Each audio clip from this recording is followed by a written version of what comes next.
আসসালামু আলাইকুম প্রিয় দর্শক আর সাবস্ক্রাইবার। অনেকদিন পরে একটা ভিডিও করি বা একটা কথা বলি।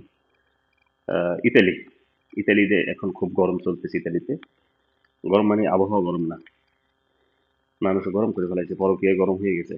ইতালি কমিউনিটি, বাঙালি বাঙালি যে কমিউনিটিতে আছে সেটা এখন হট এবং ভাইরাল টপিক। ফেসবুক, ইউটিউব যেখানেই যাবেন শুধু ইতালির পরকীয়া, তিন বাচ্চার মায়ের পরকীয়া, আম, এই সমস্ত দিয়ে আর কি মোটামুটি সয়লাভ হয়ে গেছে, ট্রেন্ডিংয়ে চলতেছে। তো আসলে পরকীয়াটা আসলে একটা জঘন্য কাজ। যারা করে তারা বুঝে না বুঝে যেকোনো মূল্যে হয়তো করে এটা। কিন্তু আসলে পরকীয়াটা করে যে দেখা যায় যে করার পরে আহ, মেয়ে মানুষটাকে বেশি দোষারোপ করা হয়।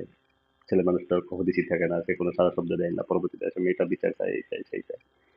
তো যাই হোক, আমি প্রথম থেকে বলি আসলে যে পরকীয়াটা আসলে কেন করে মানুষ। যে আচ্ছা, যেই পরকীয়াটা যে সংগঠিত হয়েছে ইতালিতে, সেটা হলো তিন বাচ্চার মা। তিন বাচ্চার মা একটা আসলে ভাইরাল টপিক হয়ে গেছে, তিন বাচ্চার মায়ের পরকীয়া। এবং যে লেটেস্ট যে বাচ্চাটা ছিল সেটার বয়স 13 মাস। তারপরে তারও 8 মাস আগে থেকেই সে ওই আরেক জনের সাথে পরকীয়ায় জড়াই পড়ছে। এখন পরকীয়ায় জড়ায় কেন? এবং এইটা হলো কি, এই এই মেয়েটা, যে মেয়েটা পরকীয়ায় জড়াইছে, ওনাকে বাংলাদেশ থেকে ওনার হাজবেন্ড দিল্লিতে নিয়ে গেছে এবং বাচ্চা কাচ্চা সহ ফ্যামিলি সহ বসবাস করে সেখানে। শ্বশুর শাশুড়ি এবং একটা ফ্ল্যাটে থাকে। এই আসলে পরকীয়াটা আসলে একটা মানসিক ব্যাধি, মানসিক রোগ, চোখের সমস্যা, তারপরে হচ্ছে যে এই কারণগুলো আসলে অনেকগুলো কারণ আছে। যেমন এর মধ্যে আমি বলি, মনোবিজ্ঞানী যে 5টা কারণের মধ্যে তুলে ধরছে। কারণটা হচ্ছে যে আহ, মানসিক একটা দূরত্বের সৃষ্টি। মানসিক দূরত্ব সৃষ্টি হয় কার সাথে? কার মানসিক দূরত্ব সৃষ্টি হয়? যেমন মনে করেন স্বামী স্ত্রীর মানসিক দূরত্ব সৃষ্টি হতে পারে, বা পরিবার থেকে দূরে থাকে, আর কেউ থাকে না, পরিবারে একা থাকে, বাচ্চা কাচ্চা নাই, সেক্ষেত্রে হতে পারে। তাহলে এখানে মানসিক দূরত্বের তো দেখি না কিছু। এখানে মেয়েটার যে মানসিক দূরত্ব এরকম কিছু হয়েছে, কারণ স্বামীর সাথে থাকে, 3টা বাচ্চা, এবং ছোট বাচ্চাটার বয়স 13 মাস। তার শ্বশুর শাশুড়ি সম্ভবত থাকতো না, দেখা যতটা জানতে পেরেছি। তাহলে এখানে মানসিক দূরত্ব আসলে এটা এই এই এই পরকীয়া এই নারীর ক্ষেত্রে আসলে প্রযোজ্য না। মানসিক দূরত্ব এখানে ছিল না। তারপরে দ্বিতীয় নাম্বার, টপিকস নাম্বার 2, চাহিদা, অপূর্ণ চাহিদা। এখন অপূর্ণ চাহিদা কি? মানুষের চাহিদা বিভিন্ন ধরনের থাকে। ধরেন যে আপনার আর্থিক চাহিদা, সামাজিক, তারপরে শারীরিক, বিভিন্ন ধরনের চাহিদা থাকে। এখানে যেহেতু ইতালিতে থাকি, ইতালিতে নিয়ে গেছে, অবশ্যই অর্থনৈতিকভাবে স্বাবলম্বী তারা। যার জন্য তাকে নিয়ে গেছে 3টা বাচ্চা সহ ইতালিতে, শ্বশুর শাশুড়ি সহ। তো অবশ্যই তারা স্বাবলম্বী।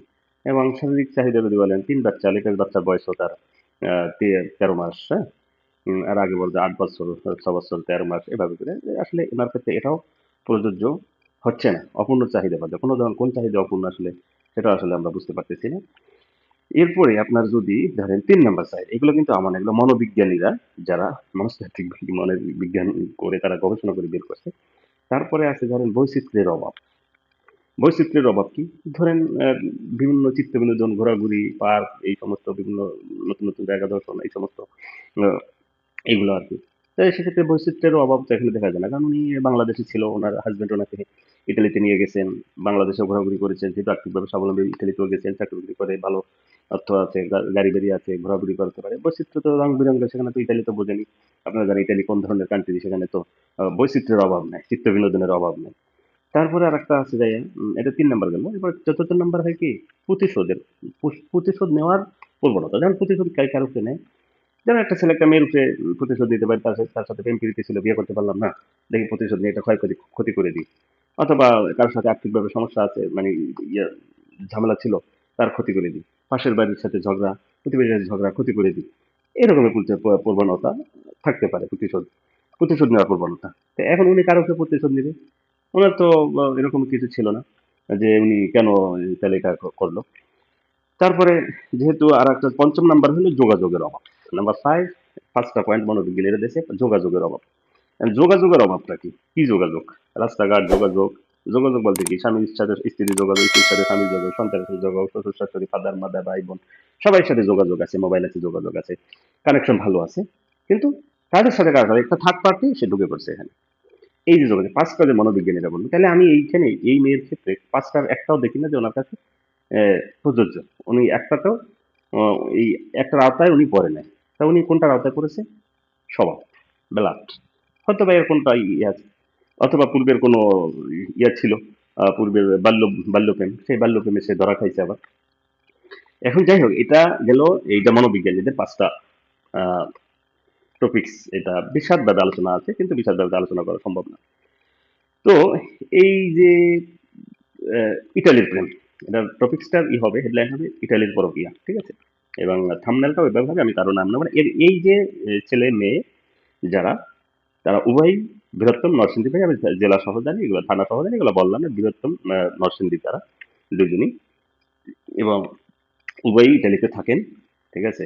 এখন যেটা জানতে পারলাম যে এই যে ছেলেটার ছবিটা আসলে দেখানো উচিত ছিল, আসলে আমি এগুলা দেখাতে চাই না। আপনারা হয়তো সবাই দেখেছেন, ফেসবুক ইউটিউবে দেখে নিয়েছেন। এই ছেলেটা নাকি, ছেলেটার নানা বাড়ির কাছে ওই মেয়েটার বাড়ি ছিল, ছেলেটার নানু বাড়ির কাছে। তখন এই ছেলেটার সাথে নাকি এই মেয়েটার প্রেম ভালোবাসা ছিল। দেখ, প্রেম ভালোবাসা থাকতেই পারে। তারপর মানুষ বিবাহ হইলে তার প্রেম ভালোবাসা নিয়ে আগে করে থাকে না, কেউ সংসার হয়ে যায়, 3টা বাচ্চা হয়ে গেছে, আর কি প্রেম ভালোবাসা থাকে? এখন তো বাচ্চাদের সাথে প্রেম হওয়ার কথা, স্বামীর সাথে প্রেম হওয়ার কথা, সংসারের প্রতি প্রেম হওয়ার কথা, মনোযোগী হওয়ার কথা। এই ছেলেটাকে নাকি ওই মেয়েটা, এটা আসলে অথেন্টিক না, কিন্তু শুনেছি যে কিছু মানুষ বলেছে এই ছেলেটার সাথে প্রেম ছিল। তখন এই ছেলেটাকে বিয়ে করার কথা ছিল। যাই হোক, সেভাবে পারিবারিক ভাবে যে কোনো ভাবে হোক, এই ছেলেটার সাথে তার বিয়ে হয় না। বিয়ে হয়েছে অন্য একজন ইতালি প্রবাসী তার সাথে। তারপরে সে যুগের পরে যুগ ধরে আসলে কি ওই যে ইয়া কি বলে, গাঁদা খেলের প্রেম হয়তো বলতে পারে না, হয়তো বা যোগাযোগ ছিল, কানেকশন ছিল বিভিন্ন ভাবে। কিন্তু তারপর ইটালিতে গেছে, ইটালিতে নিয়ে গেছে। এই ছেলে ইটালিতে ব্যবসা বাণিজ্য করে, তারপরে এদিকে স্বামী থাকে, স্বামী চাকরি করে, স্বামী যাইতে, বউ থাকে ঘরে, সংসারে এই সেই। কিন্তু ফাঁকে ফাঁকে সে ইটালিতে এই ছেলের সাথে যোগাযোগ করতে করতে করতে করতে তার সাথে ভালো সম্পর্ক, ভালো না, খারাপ সম্পর্ক হয়ে গেছে। খারাপ সম্পর্ক হয়ে গেছে, এক সময় নাকি এই মেয়ে তারপরে প্রেগনেন্ট হয়ে গেছে, বাচ্চা ধারণ করেছে। এবং এখন এই বাচ্চা আর থাকে স্বামী, এখানে এবার ওই 13 মাস বয়সের বাচ্চা, এর মধ্যে আবার 3-4 মাসের বা 5 মাসের, যাই হোক, এটা সম্ভব না, এটাতে কিভাবে কি করা যায়, এটা নিয়ে তারা পরে এই মহিলা কি করছে, ওই স্বামীর নাম দিয়ে এটাকে আবার খালাস করছে ইতালিতে। নাম দিতে স্বামীর, কিন্তু বাচ্চা ছিল আরেকজন, নজরুবিল্লাহ। এখন ওই ছেলেকে চাপ দিতে, তুমি আমাকে বিয়ে করো, বিয়ে করো। ছেলে তো বিয়ে করবে না। ছেলে এলে কেউ বিয়ে করে নাকি? প্রেমকে যদি করতে চাইছে কেউ, বিবাহিত মেয়েকে কি অবিবাহিত ছেলে বিয়ে করে? এগুলো কি সম্ভব না? আর বিয়ে করলে কি সেগুলো সংসার থাকে নাকি? এগুলো সংসার, ওগুলো জাহান্নাম হয়। কোনোভাবেই সম্ভব না। একটা ছেলে, বিবাহিত ছেলে, বিবাহিত মেয়েকে যদি কোনো ছেলে, অবিবাহিত হোক বা বিবাহিত ছেলেই হোক, তার সাথে যোগাযোগ করে, তার সাথে কোনো মনের সম্পর্ক নাই, সম্পর্ক অন্যটা। ওইটা আর বললাম না, তো ওটা বলতে পারি, কিন্তু এত কিছু বলা সম্ভব না। এই সম্পর্কের কারণে তারা জীবনটা ধ্বংস করলো, সংসারটা ধ্বংস করলো।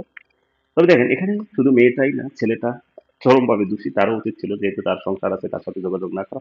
এখন দেখেন, প্রতিশোধ নেওয়ার ক্ষেত্রে যে একটা টপিক আছে, 4 নম্বর টপিক, আমার মনে হয় এই ছেলেটা প্রতিশোধ নিয়েছে। যে তুমি আমার সাথে বিয়ে করো, তুমি আমাকে বিয়ে করো না, বা তোর ফ্যামিলি আমাকে আমার সাথে বিবাহ দেয় না, তার প্রতিশোধ আমি নিব, ঠিক আছে? হয়তো বা ওই ছেলেটার ভিতরে প্রতিশোধ কাজ করেছে, কিন্তু ছেলেটার সাথে হলে ওই 5টা টপিক্সের একটা টপিক যায়। সে যদি পরকীয়া করছে, সেটা আপন কে করে না, সে পরকীয়া করছে, কারোর সাথে বিয়ে করবে না তাকে। তাহলে ছেলেটার ক্ষেত্রে টপিক্সটা কারেক্ট আছে, যে হ্যাঁ, সে প্রতিশোধ নেওয়ার চেষ্টা করছে, কিন্তু মেয়েটা একটা টপিক্সের ভিতরে সে পড়ে না। কিন্তু মেয়েটার সতর্ক থাকা উচিত ছিল, তার সংসার আছে, স্বামী আছে। যাই হোক, এখন সতর্ক নাই, এই নাই, সেই নাই, আপনি স্বামী সংসার আছে, তারপর আপনি তাকে যাইবেন, তার সাথে যান, সমস্যা নাই। আপনি সামাজিক ভাবে যেটা আছে, ধর্মীয় ভাবে করে, রীতিনীতি করে যান। এখন আপনাকে নেবে না, এখন আপনি কান্নাকাটি করে সারা দুনিয়া ছড়াই ফেলেছেন। পুরো দুনিয়া, ইটালি তো বাঙালি কমিউনিটি গরম হয়েছে হয়েছে, পুরো বাংলাদেশ সহ mainstream media, social media, YouTube, TikTok, যেখানে আছে সব একেবারে গরম হয়ে গেছে, ইটালির পরকীয়া, ইটালির পরকীয়া। এত আপনার করার দরকার ছিল। এখন আপনি বিচার করছেন বাঙালিকে, প্রথমে তাকে ব্যক্তিগতভাবে বলছেন, তাকে গোপনে গোপনে বলছেন, হচ্ছে না, তখন আপনি ফেসবুক লাইভে এসে বোমা ফাটাই দিলেন, বাস। সারা দুনিয়া ছড়াই পড়ছে, একার এই যে যুদ্ধের মতো সারা দুনিয়া এখন মানুষ খালি এই বাঙালি যে কমিউনিটি যারা আছে, বাঙালি ভাষাভাষী সবাই দেখতেছে ইতালি কমিউনিটি, এই ইতালি পরকীয়া, ইতালির পরকীয়া। এখন আপনি বিচার চাচ্ছেন, কিসের বিচার করবে? কে বিচার করবে? আপনি ইতালিতে, আপনি বিচার সম্পর্কে ধারণা আছে? আপনি যখন এই কাজে গিয়েছিলেন, আপনাকে তো আপনি যদি জোর করতো কোনো কিছু, তাহলে আপনি সঠিক বিচারটা পাইতেন। কারণ ইউরোপ কান্ট্রিতে এই সমস্ত আপনি জোরাজুরি করে কোনো কিছুই কারো কাছ থেকে কোনো কিছু নিতে পারবেন না, আদায় করতে পারবেন না, সেক্ষেত্রে আপনি কঠিন বিচারের মুখোমুখি হবেন। কিন্তু আপনি যখন যৌথ প্রযোজনায় ছিলেন, যৌথ প্রযোজনায় থাকাতে সব দুজনেরই ইচ্ছা ছিল যে, সেই ইচ্ছার কারণে আপনি কিন্তু এই বিচারটা ওখানে আদালতে আপনি পাবেন না। তাহলে আপনি কি হবে? বলবে যে এটা আপনারা দুজনে যৌথ ছিলেন, এখন আপনারা মিউচুয়াল হয়ে যান, এখন যাইয়েন না, আপনি যার যার মতো থাকেন। তো থাকেন, আপনি যেহেতু করছেন, ছেলে তো এসে কারো কাছে কান্নাকাটি করতেছে না, আপনি এত সারা দুনিয়ার মানুষ কান্নাকাটি করতেছেন কেন? আপনি এই যে short time pleasure, long time pain, মানে মানে স্বল্প বিনোদন নেওয়ার জন্য আপনি সারা জীবন আপনার জীবনে দুঃখ হবে। এবং এই যে আল্লাহ তালা যদি মাফ না করে, মাফ যদি সইভাবে না করে, আল্লাহ যদি মাফ করে, নাহলে পরকালেও শেষ। ঠিক আছে। এখন এখন আপনার কথা হলো যে আপনি যদি এই জিনিসটা যদি আপনারা মিউচুয়াল করে ফেলতে পারতেন, আপনারা সেটা না করে কি করলেন, আপনি এসে আহ, পুরো ফেসবুক কমিউনিটি গরম করে দিলেন। ইতালির এইখানে যে বাঙালি কমিউনিটি তাদেরকে দায়ী রাখতেন যে আপনি আত্মহত্যা করবেন, আত্মহত্যা করলে তারা দায়ী থাকবে। এই যে কথাবার্তাগুলো বলতেছেন, ঠিক আছে, এগুলো না আপনি গোপনে গোপনে যখন করছিলেন তখন কিন্তু পুরো বাঙালি বাঙালি ইতালিতে যে বাঙালি কমিউনিটি ছিল তাদেরকে জানাইছিলেন যে আমি এইভাবে একটা কাজে যাচ্ছি বা এই কাজ করতে যাচ্ছি। এখন আইসা আপনি ইতালিতে বাঙালি কমিউনিটিকে দায়ী করতেছেন, তারা বিচার করে না, এই করে না, সেই করে না। কারণ তারা কি ওইখানে বিচার হয়ে বসছে নাকি? এটাকে বাংলাদেশের মতো আমরা সামাজিকভাবে আপনাকে বসে ফয়সালা দিয়ে দেবে। যাক, এখন হবে কি, আপনার যদি ওখানে বেশি গ্যাঞ্জাম করেন, আপনার দেখেন এখানে কত ঝামেলা আছে। আপনি এই যে ৩ টা বাচ্চা আছে, আপনাদের স্বামী স্ত্রীর সাথে এটা হয়, ঝগড়া হয় বা আদালত পর্যন্ত যায়, তাহলে কি করবে আপনার? এই বাচ্চা ৩ টাকে সোসাইটি নিয়ে যাবে। আপনারা তো জানেন এই দেশের ইতালির যে আইন কানুন আছে, বাচ্চাদের নিয়ে তারা সরকারিভাবে মানুষ করে। তখন সরকারিভাবে এই বাচ্চারা মানুষ হবে কোথায়? কোন কালচারে মানুষ হবে? তখন কিন্তু তারা মানুষ হবে কি? আপনার যে ওই যে খ্রিস্টান কালচারে। তারা খ্রিস্টান কান্ট্রি না? খ্রিস্টান কালচারে মানুষ হবে। তখন কিন্তু আপনার বাচ্চার কাছে আর যাইতে পারবে না। বাচ্চার বাবাও বাচ্চা হারাবে, বাচ্চার মাও বাচ্চা হারাবে।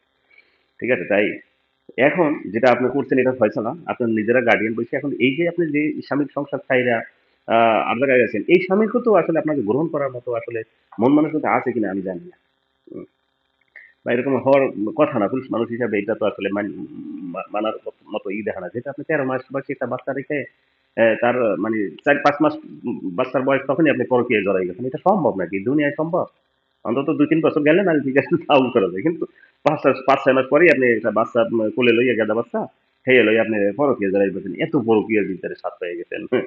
স্বাদে এখন আসলে short time pain, short time pleasure, long time pain এর আপনি ভুগবেন, আপনি সারা জীবন ভুগবেন। যাই হোক, এখন ইতালির পরকীয়ার ব্যাপারে আসলে এটা কথা বলা দরকার ছিল। আসলে শুধু ইতালির পরকীয়া না, এটা তো পরকীয়া যারা করে না, আসলে পরকীয়া কখনো এটা আপন হয় না। এটা পর। এটা নামই হইছে পরকীয়া। মানে পরের সাথে কিয়া মিয়া যা করেন করেন। এটা দিয়ে কোনো আপন কিছু পাওয়া যায় না। ঠিক আছে? হিতে ছেলে হোক, মেয়ে হোক, এবং এটার জন্য উভয়ই দোষী। এটা নিঃসন্দেহে বলা যায় ছেলেটাও চরম দোষী, এবং মেয়েটাও দোষী। দুজনই দোষী, দুজনারই সমানভাবে দোষ আছে, নাহলে কে কেন যাবে? ঠিক আছে? এখন যেহেতু ছেলেটা সে আর ফেসবুকে আসতেছে না, কোথাও আসতেছে, সে তো কান্নাকাটি করতেছে না। কিন্তু আপনি কান্নাকাটি করতেছেন, তার মানে আপনাকে একটু আগেই সেট থাকা উচিত ছিল যে না, আমি আমার সাথে এভাবে ধোঁকাবাজি হয় তাহলে আমি আসলে কোথায় যাব। যেহেতু ছেলে চাইছে কাউকে সাথে লাইভ করতেছে না, কিছু না, কান্নাকাটি করতেছেন, তাহলে আপনি মেয়ে হিসেবে আপনাকে একটু সেট থাকা দরকার ছিল। ঠিক আছে? ইজ্জতের হেফাজত করা দরকার ছিল। ইজ্জতের হেফাজত করেন না, স্বামীর সাথে দূরত্ব তৈরি করছেন। এখন এইটার ভোগ আপনাকে পোহাইতে হবে। আল্লাহ ভরসা, আপনি যতদিন বেঁচে থাকবেন এই জীবনে তো আসলে আপনার আর সেই যে সোনার সংসারে আর আহ, সোনার সংসারে আর সোনা ফলবে না, সেই সংসারে যদি আপনি থাকেনও, তাহলে মৃত্যু হিসাবেই আসলে, মৃত্যু বলতে কি মানে ওই আরকি আছেন আরকি এরকমই। স্বামীর সাথে তো সেই ধরনের সংসার বা স্বামীর সেই সান্নিধ্য আসলে পাওয়ার মতো আসলে আপনি রাখেন নাই, কোনো অবস্থায় রাখেন নাই। তা ভালো থাকবেন, আপনারা অসুবিধা নাই। এবং সারা বাংলাদেশে বা দুনিয়ায় যারা বাঙালি ভাই যারা যে যেখানে আছে এই সমস্ত পরকীয়া থেকে বাঁচতে গেলে দরকার প্রয়োজনে আপন কেয়ার করেন। ঠিক আছে? বিয়ে একটা জায়গায় ২ টা করে দিলেন, সমস্যা নেই। কিন্তু প্রথম পারমিশন নিয়ে লইন, নাহলে আবার কিন্তু ঝামেলা আছে ২ টা বিয়ে করতে গেলে। ঠিক আছে? তার সাথে আবার করেন না, প্রথম জনের সাথে আবার করেন না।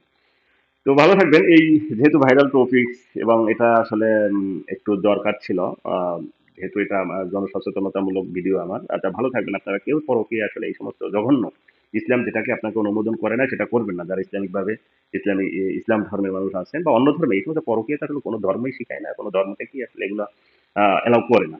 তো আসলে পরকীয়া শব্দটাই আসলে এটা একটা ঘৃণিত জঘন্য নোংরা শব্দ। ঠিক আছে? এই নোংরা শব্দ ব্যবহার করা কথা না। আমার আমার এটা দিয়ে ভিডিও করার কথা ছিল না। তারপরে যেহেতু করলে হয়তো কিছু মানুষের উপকার হবে, এখান থেকে আমার যারা সাবস্ক্রাইবার তারা জানতে পারবে যে এই জিনিসটা করার কারণে এই উভয়ই ক্ষতিগ্রস্ত হয়েছে, ছেলেটা এবং মেয়েটা। এবং দেখেন ৩ টা বাচ্চার জীবনটা একেবারে তছনছ হয়ে গেল। এই ৩ টা বাচ্চা, তার মার যে এই কাহিনী, এখন এই সোশ্যাল মিডিয়ার যুগে এই জিনিস কিয়ামত পর্যন্ত নেটে থেকে যাবে। কিয়ামত পর্যন্ত যতক্ষণ না পৃথিবী ধ্বংস না হবে ততদিন এই জিনিস আর ধ্বংস হবে না। এখন কথা বলতে গেলে সাবধানে বলবেন। ঠিক আছে? কারণ রেকর্ড করে রাখবে, ভিডিও থাকবে, ডকুমেন্ট থাকবে, সব থাকবে। আর এই যে সে আইসে এই যে বোমা ফাটাই দিল, আর এই কি আমাদের এই ছেলেরা, এই বাচ্চারা যখন বড় হবে তখন তারা যখন জানবে যে তার মায়ের এই ঘটনা ঘটেছে, তার মা ঘটাইছে, তখন তারা সামাজিকভাবে কিভাবে সমাজে বসবাস করবে, তাদের সমাজটা তো সেই আপনিই ধ্বংস করে দিলেন। বাচ্চার মা, আপনি ৩ টা বাচ্চার সমাজটা ধ্বংস করে, ভবিষ্যৎটা ধ্বংস করে দিলেন। এবং সেটার খলনায়ক হিসেবে ওই ছেলেটা কাজ করেছে।